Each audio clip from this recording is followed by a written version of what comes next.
Hello, and welcome to the 15th edition of riff testing, where I take things and I test them out by writing riffs. Today, we are talking about the BDM Ampknob bundle from Bogren Digital. So many B's. Anyways, what is this? Well, it's a series with 3 amp knobs from Bogren, all based on various Marshall amps. Do you not know what the Ampknob series is? Well, I will tell you.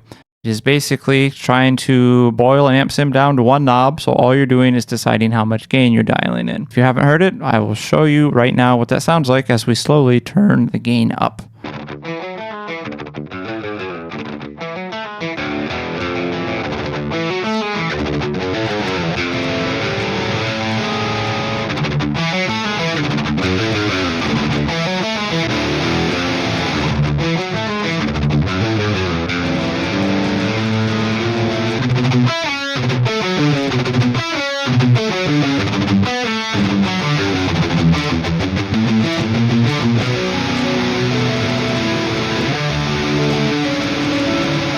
So that is the end of the video. Just kidding. There's actually a couple more things that you can tweak because guitar players wouldn't be happy with just that. We always have to have some features to complain about. So this one's called the lead knob. That's because it has some effects built in. So if you hit the effects thing here and you go here, you can dial in some reverb and delay. Let's take a listen. So first I'll mess around with reverb.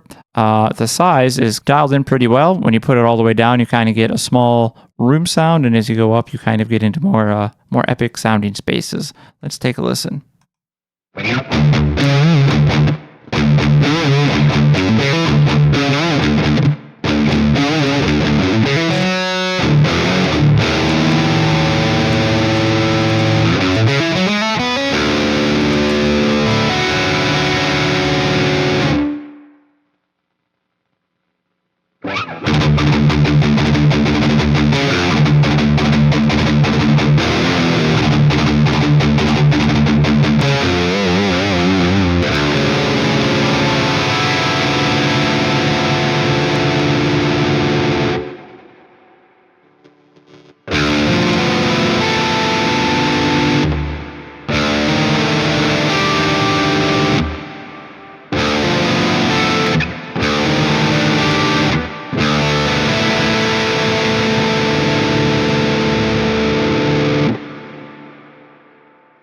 And then we have the delay for lead playing. Like any good delay, it has a sync feature, and you can, dial it into whatever your note value is that you want.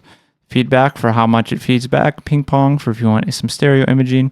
Yada, yada, yada. Let's take a gander.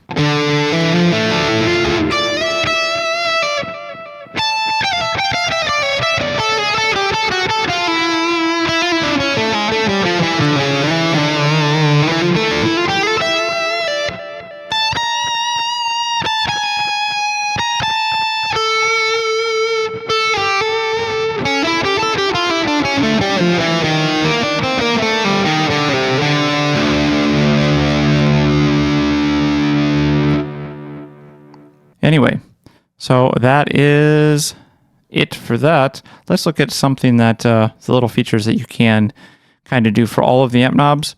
Most of them have 1 or 2 cabinets. This one actually has 3. I'm guessing the lead cabinet has a little bit of the highs rolled off, so it's not too annoying. You can load your own IR or say no cab, which is not because anyone wants to hear this with no cab. It's because you have another IR loader you want to use. There's a tuner here, which is pretty helpful. I'm in tune sometimes. Anyways, you might have noticed that down here I have 2 tracks going into one amp sim. That's because I use the stereo setting. So input mode stereo. That way when I have 2 tracks recorded, I don't have to mess with 2 different amp sims. It all goes into one, and whatever tweak I make is going to go to both sides.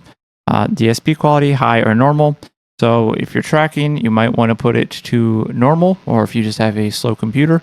But if you're mixing, you can put it to high to have higher quality. All right, let's look at another one.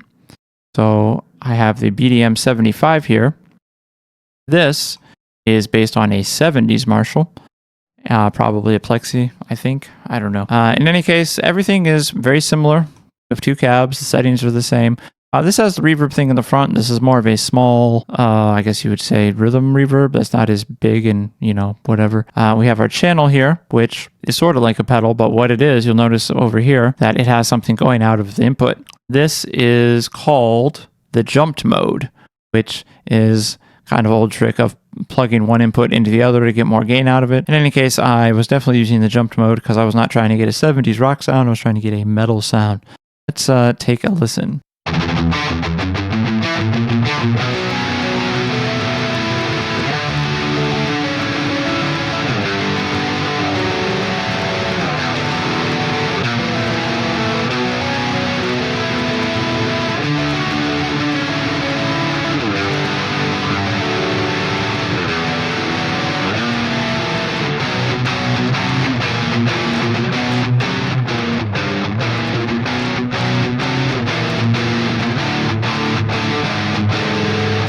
So that's pretty straightforward. Now let's go to the, quote, modern one of the bunch. We have the BDM 410. So very similar, except this one has 4 channels. The mode, there's 4 of them, and then a pedal. Once again, these all mostly control the gain, distortion, all that, and all this stuff down here is pretty much the exact same as the other one. Let's take a listen at a different part of the song.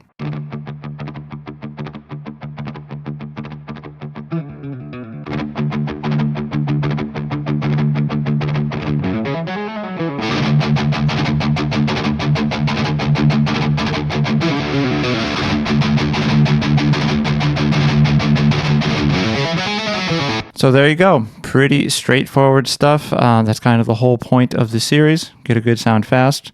And really, even if you want to spend a lot of time tweaking, there's really just not that much you can do. It sounds great. Great IRs, great concept, great everything. Good job, Bogren. But that's not the end of the video. Why? Because I wanted to compare it with some other amp sims that are also, gained up Marshall sounds. So over here, I have the Tone Forge Disruptor, which is based on Dino Casare's modded Marshall from Fear Factory. I'm not a Fear Factory person, but I like how this amp sounds. A lot of options here. Really, it's kind of like the opposite of Ampknob because it's really about being able to get things exactly how you want. It even starts with a DI match in the beginning of the chain. You can, capture a source for your DI and then load a profile. You can do all these different things. It has a mode where you kind of put in, if you have a 6, 7, or 8 string guitar and what your tuning is, and it kind of voices everything differently. We have a pedal section that has lots of stuff in it. I just needed an overdrive pedal to get a similar sound. I had the bass all the way up, which is something that I don't ever remember doing ever in my life. I used the Proto Mech, sort of like a more gained up version of, this classic. And I'm sure some amp person is going to say, well, actually X, Y, and Z happens. I don't care. And then here we have the IR section. I actually used a Bogren IR to get closer to the sound. I'm not trying to match the sounds perfectly. I'm not trying to make a point. I'm just kind of want to get a similar vibe. So I use this IR from the Bogren Downtuned pack. And we can add more pedals if we want. I did not. We have a digital EQ and an analog EQ, which is pretty cool. And it also has a resonant suppression thing, which I didn't need. And then it has this autonomous dynamic system, which is for low end, what people like to call the Andy Sneap trick, kind of controlling the chugs and all that. I didn't need it because, as you can see, I'm in drop D. Anyways, so that's that. You're going to hear that in a second. The other one that I loaded up was the Modifier from Audio Assault. This is exactly what it sounds like, a modded Marshall once again. And you can see this interesting name here. Everyone can tell what this is. I had the gain up. I used a Klotz distortion pedal. I don't know why. I just always reach for this one. I used a combination of these Woods amps. I don't know what these are based on. I think they sound pretty good though. If someone knows in the comments, please let me know. And then I did a little bit of EQ, rolling off some 4K and on a little bit of 330. So, all right. So now I got this track set up that kind of bounces between them. You're going to hear all 5 of them. It'll go in order of how I talk to them about it and then go in reverse. All right, let's hear it.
So there you have it. That is just a quick comparison of dial in some different Marshall tones. Unsurprisingly, the Ampknobs sound great. They do exactly what they are supposed to. I might think about buying them. I don't know. Or I could just tweak these other ones more and get them to sound more like it. I don't know. It just sort of depends on what I feel like doing. So yeah, they all sound great. I think it's just a matter of how much tweaking you want to do, how much messing around you want to do. If you like tweaking, then you probably might want to get ToneForge or get Amp Locker and kind of go with a more modular approach, because you can pretty much load up any cab with any head, anything. Any type of EQ, any type of pedal. If you want something with tone matching and things that go before the amp, you might want to get Disruptor. Or if you want something that really is just very well curated as far as the amount of gain, the speaker, or the signal, everything, then just go for an Ampknob. They all sound great. This is the most idiot-proof one of them all. You still have to be able to play to make this sound good, which is something that people strangely kind of are missing about all this guitar playing stuff. That's it for today. If you like what you heard, please leave me a like and subscribe. And maybe even leave a comment if it's nice. If it's a jerky comment, then just don't leave it. Anyways, that's it. I'll see you all next time. If you made it this far, I just wanted to let you know that Venomous Beings has recently released a new single called Nebular Drift, featuring Jared Christensen of Archaic. I think it's pretty dope. Check it out if it seems like something that would interest you. As always, links will be in the description below. Until next time.